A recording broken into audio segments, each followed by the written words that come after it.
Hi guys, konnichiwa, Arik to this. So guys, story time ta today. Ako gusto share sa inyo guys. Kaning store nga normal diri sa Japan pero murag dili ni siya pwede diya sa Pilipinas. So gi-count din ako daan ako mga coins guys kay kato nga store akong gamiton is ang magamit nimo is coins lang kay imo ra man siyang ihulog as you can see. So, kung magdala kag paper, mas lisod ka, kailangan pa ka magtawag o, bill bitaw ka ng paper nga money. Kailangan pa ka magtawag sa store owner. So, gamay rin siya guys. And, tara sa 3 minutes walk away, gikan sa balay. Ang ilang display dila is mga more on vegetables. Siya, mga otan siya guys.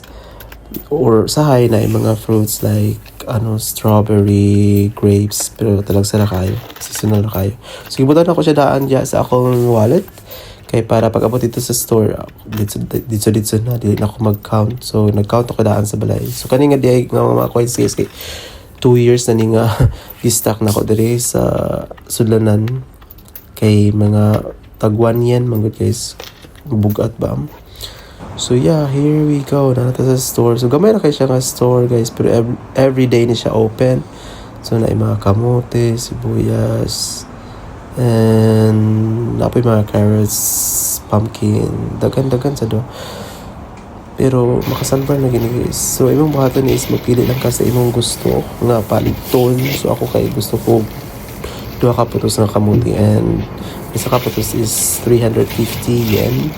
So, duha is 700, right? So, kay gi-prepare naman ako akong kwarta. So, ako na lang siyang ipanghulog diri guys. Ma 1 yen man na, ma 5 yen, ma 10 yen, 50 yen. Ihulog lang nimo dira. So, diri guys no, ma-test gid mong pagka-honest diri.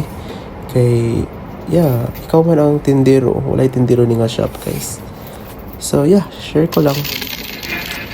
And that's it for this video guys. Kikikapay na kayo ko. Sarap lang. So that's it guys. See you in the next one. Bye.